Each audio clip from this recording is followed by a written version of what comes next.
Assalamualaikum warahmatullahi wabarakatuh. Nama saya Putri Oktavidayanti dari kelas BKR 4A akan mempresentasikan tentang layanan konsultasi. Apa sih itu layanan konsultasi? Layanan konsultasi adalah proses membantu klien melalui pihak ketiga atau membantu sistem memperbaiki layanan terhadap klien mereka. Bentuk yang pertama biasanya disebut konsultasi triadik atau konsultasi tiga pihak. Sangat efektif untuk menangani orang tua yang memiliki anak-anak bermasalah atau guru-guru yang mengalami siswa-siswa bermasalah. Bentuk kedua biasanya disebut konsultasi proses berfokus, utamanya kepada proses yang digunakan lembaga atau institusi mengembangkan misinya. Layanan konsultasi biasa juga disebut sebagai proses penjangkauan, karena konselor berfungsi sebagai anggota tim untuk membantu klien atau individu. Layanan konsultasi merupakan layanan konseling yang dilaksanakan oleh konselor terhadap seseorang pelanggan. Disebut konsulti yang memungkinkan konsultasi memperoleh wawasan pemahaman dan cara-cara yang akan dilaksanakannya. Konsultasi juga dapat digunakan terhadap dua orang konsulti atau lebih kalau konsulti itu menghendakinya. Konsultasi dapat dilaksanakan di berbagai tempat dan berbagai kesempatan, seperti di sekolah atau di kantor tempat konsulti bekerja. Dilakukan keluarga yang mengundang konselor, di tempat konselor praktik mandiri atau private, atau di tempat-tempat yang menghendaki konsulti dan disetujui oleh konselor. Dimanapun konsultasi diadakan, secara suasana yang tercipta haruslah rileks dan kondusif, serta memungkinkan terlaksananya asas-asas dan kondusif, serta memungkinkan terlaksananya asas-asas konseling dan teknik-teknik konsultasi. Yang selanjutnya itu ada tujuan. Tujuannya ada dua, yang terdiri tujuan umum dan khusus. Tujuan umum yaitu konsultasi bertujuan agar konsultasi dengan kemampuannya sendiri dapat menangani kondisi alat permasalahan yang dialami pihak ketiga. Dalam hal ini, pihak ketiga mempunyai hubungan yang cukup berat dengan konsulti, sehingga permasalahan yang dialami oleh pihak itu setidak-tidaknya sebagian menjadi tanggung jawab konsulti. Tujuan khususnya, kemampuan konsulti sendiri yang dimaksudkan di atas dapat berupa wawasan, pengalaman, dan cara-cara bertindak yang terkait langsung dengan suasana atau permasalahan pihak ketiga itu atau fungsi pemahaman. Dengan kemampuan sendiri itu akan melakukan sesuatu sebagai bentuk langsung dari hasil konsultan terhadap pihak ketiga. Yang selanjutnya ada komponen. Proses layanan konsultasi melibatkan 3 person, yaitu konselor, konsultasi, dan pihak ketiga. Yang pertama, konselor. Konselor itu apa sih? Konselor adalah tenaga ahli konseling yang memiliki kewenangan melakukan pelayanan konseling pada bidang tugas pekerjaannya. Sesuai dengan keahliannya, konselor melakukan berbagai jenis layanan konseling. Salah satunya diantaranya adalah layanan konsultasi. Dalam melaksanakan layanan konsultasi, konselor mempraktikkan teknik-teknik konsultasi yang akan secara simultan juga melaksanakan prinsip dan asas-asas konseling, serta jika diperlukan melaksanakan kegiatan pendukung konseling. Yang kedua, konsulti. Konsulti itu yaitu individu yang meminta bantuan kepada konselor agar dirinya mampu menangani kondisi atau permasalahan pihak ketiga yang setidaknya sebagian menjadi tanggung jawabnya. Bantuan itu diminta dari konselor karena konsulti belum mampu menangani situasi atau permasalahan pihak ketiga itu. Yang selanjutnya ada pihak ketiga. Pihak ketiga yaitu individu yang kondisi atau permasalahannya dipersoalkan oleh konsulti. Menurut konsulti, kondisi permasalahan pihak ketiga itu perlu diatasi dan konsulti merasa setidak-tidaknya ikut bertanggung jawab atas pengentasannya. Contohnya itu kaitannya antara konsulti dan pihak ketiga, misalnya guru dan pihak ketiganya itu siswa, dan permasalahan pihak ketiganya yaitu masalah belajar, hubungan siswa dengan guru, terus masalah disiplin. Contoh selanjutnya yaitu orang tua, konsultinya pihak ketiganya anak. Masalahan yang dari pihak ketiganya itu masalah kebiasaan makan, tidur, belajar di rumah, membantu mengerjakan tugas rumah. Etika dalam konseling. 3 etika dasar konseling yaitu kerahasiaan, kesukarelaan, dan keputusan diambil oleh klien sendiri. Sepenuhnya berlaku pada proses konsultasi dalam layanan konsultasi. Ketiga etika ini terkait langsung dengan asas-asas konseling, kerahasiaan konsulti, dan pihak ketiga. Hal-hal yang menyangkut diri dan masalahnya, mereka dirahasiakan dengan ketat oleh konselor, dengan jaminan untuk terjaganya rahasia konsulti dan pihak ketiga itu. Konsulti diharapkan bersikap sukarela datang sendiri kepada konselor untuk melakukan konsultasi. Keputusan konsulti itu diambil tentu saja setelah dilakukannya analisis dan diskusi mendalam tentang hal-hal yang akan menjadi keputusan isi dari keputusan itu. Apapun yang terjadi, keputusan konsulti atau konselor harus menghargainya. Konsultan tidak boleh membantunya atau berusaha mengubahnya karena konsultan menganggap kurang tepat atau kurang sesuai dengan hal-hal yang telah didiskusikan misalnya. Namun demikian, terhadap keputusan konsulti itu, konsultan tidak boleh semerta-merta menyatakan bagus, itu keputusan yang tepat, dan lain-lain. Apabila suatu keputusan telah diambil oleh konsulti, baik keputusan itu sudah tepat, apalagi kalau tampaknya kurang tepat, hal yang perlu dilakukan oleh konsultan ialah mendiskusikan lebih lanjut keputusan yang diambil konsulti itu.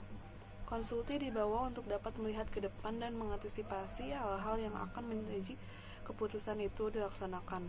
Kedua, ada kemandirian. Apa yang dilakukan oleh konsultan dalam layanan konsultasi terhadap keputusan yang diambil konsulti sama dengan yang dilakukan oleh konselor dalam layanan konseling perorangan. Dimaksudkan agar konsulti atau klien benar-benar mandiri dengan keputusannya itu. Konsulti atau klien diharapkan mencapai tahapan-tahapan kemandirian tersebut. Yang pertama, memahami dan menerima diri sendiri secara positif dan dinamis. Melalui analisis dan diskusi yang terselenggara dalam proses konseling, tahap ini dapat dicapai. Yang kedua yaitu memahami dan menerima lingkungan secara objektif, positif, dan dinamis. Yang ketiga, mengambil keputusan secara positif dan tepat. Yang keempat, mengarahkan diri sesuai dengan keputusan yang diambil. Yang kelima, mewujudkan diri sendiri. Asas-asas lainnya yaitu kemanusiaan, kesukarelaan, keterbukaan, kemandirian. Asas-asas lainnya, asas uraian di atas telah menjelaskan asas kerahasiaan, kesukarelaan, keterbukaan, dan kemandirian. Asas-asas lainnya yaitu asas kegiatan, kekinian, kedinamisan, keterpaduan, kenormatifan, keahlian, alih tangan, dan tuturi handayani. Pelaksanaan asas-asas tersebut dalam pelayanan konseling perorangan dan layanan lainnya dalam profesi konseling. Kekhususan aplikasi asas-asas tersebut dalam layanan konseling berfokus pada kondisi diri konsulti dalam kaitannya dengan pihak ketiga beserta permasalahannya. Selanjutnya ada pendekatan, strategi, dan teknik. Selanjutnya ada pendekatan. Yang perlu dikembangkan pada diri konsulti melalui konsultasi tidak lain adalah WPKNS. Konsultasi khususnya berkenaan dengan permasalahan pihak ketiga yang nantinya akan ia tangani. Yang pertama, W-nya itu wawasan. Konsultasi perlu memiliki wawasan secara umum tentang pihak ketiga, meliputi diri pihak ketiga itu sendiri, permasalahannya, lingkungannya, dan hal-hal lain yang terkait di dalamnya. Yang kedua itu P-nya itu pengetahuan. Konsultasi perlu memiliki pengetahuan yang cukup memadai tentang hal-hal yang spesifik berkenaan dengan keterkaitan antara diri pihak ketiga, lingkungan, dan permasalahan. Sedikit lebih jauh, pembahasan hal-hal spesifik itu disertai dengan kaidah-kaidah pokok yang mendasari atau melatar belakangi, misalnya menurut kaidah pendidikan, psikologi, sosiologi, budaya, dan lain-lain. K-nya itu keterampilan.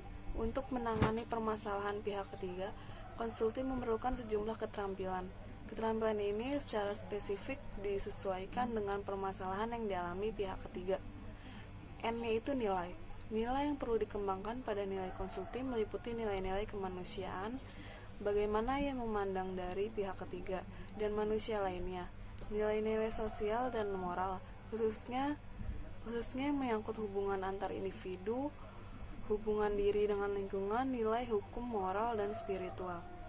Yang selanjutnya ada S. S itu sikap.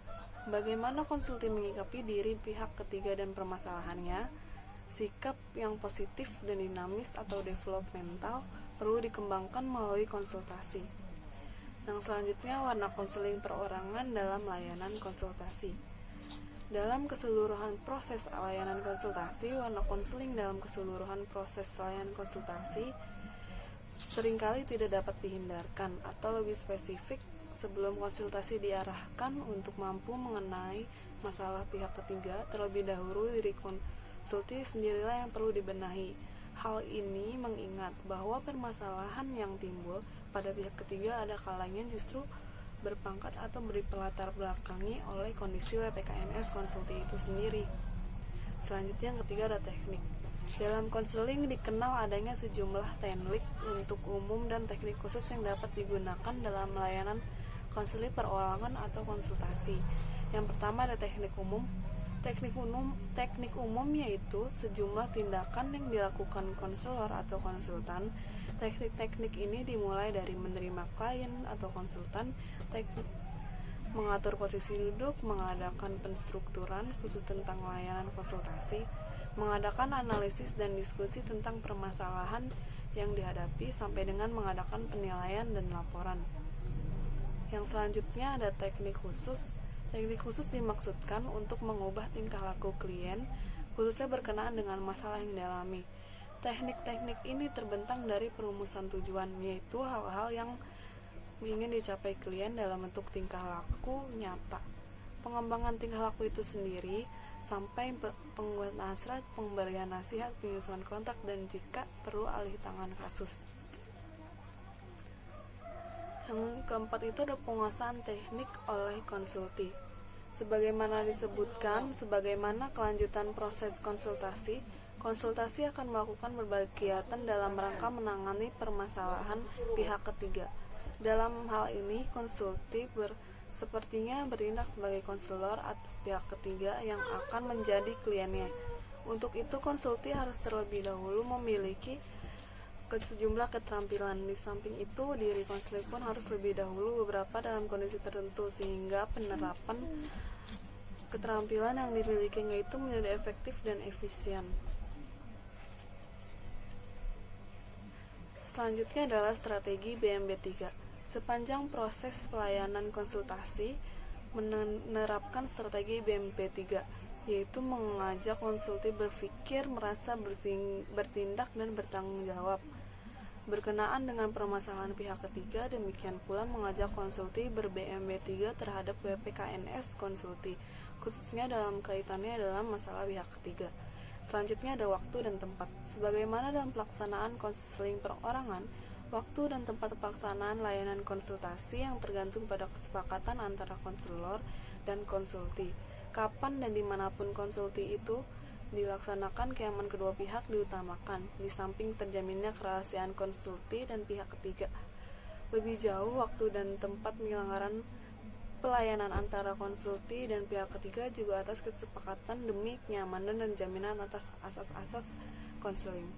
Yang selanjutnya itu ada keterkaitan. Yang pertama, keterkaitan jenis layanan.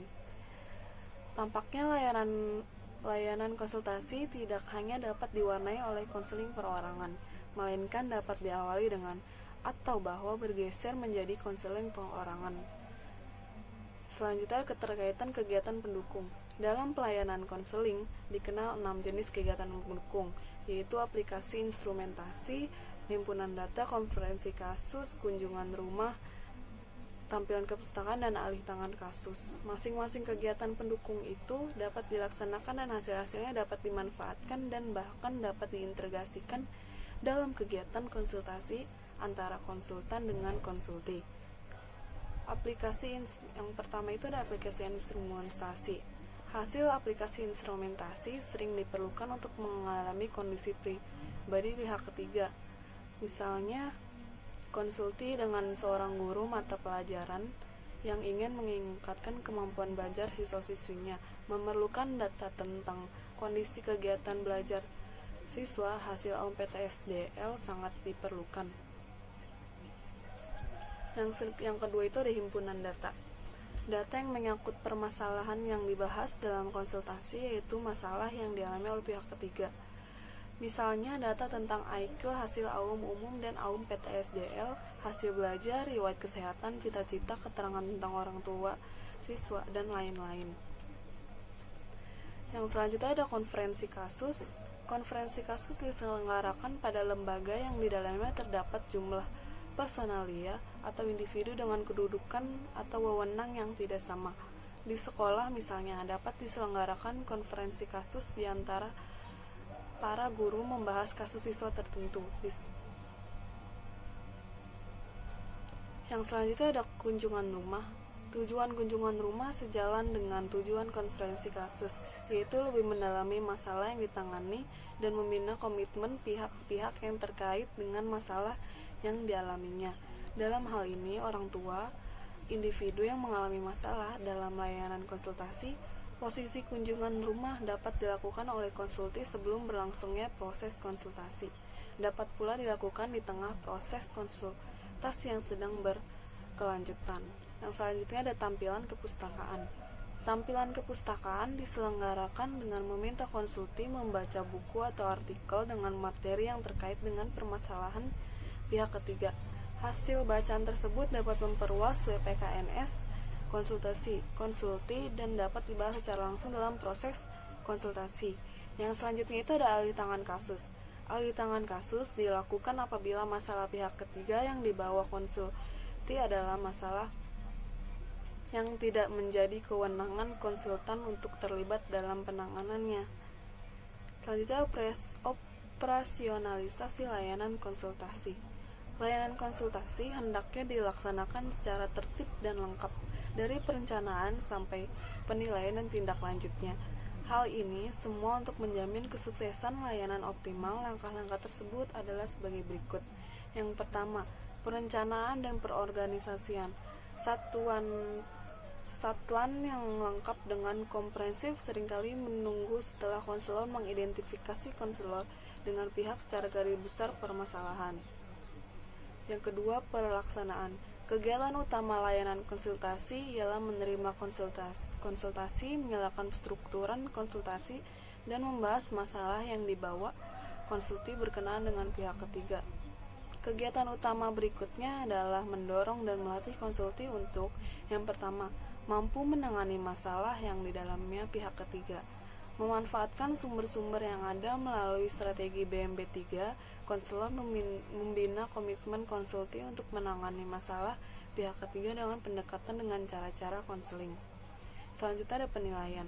Hasil layanan konsulti perlu dinilai dalam kelima ranahnya, yaitu acuan yang perlu digunakan oleh konsulti untuk memecahkan masalah pihak ketiga, kompetensi yang mesti dikuasai terhadap pihak ketiga, usaha yang sungguh-sungguh dalam menangani pihak ketiga, perasaan yang dipenuhi aspek-aspek positif yang diisi empati dan komitmen yang tinggi, serta kesungguhan dalam usaha berkenaan dengan tahap pelaksanaan penilaian.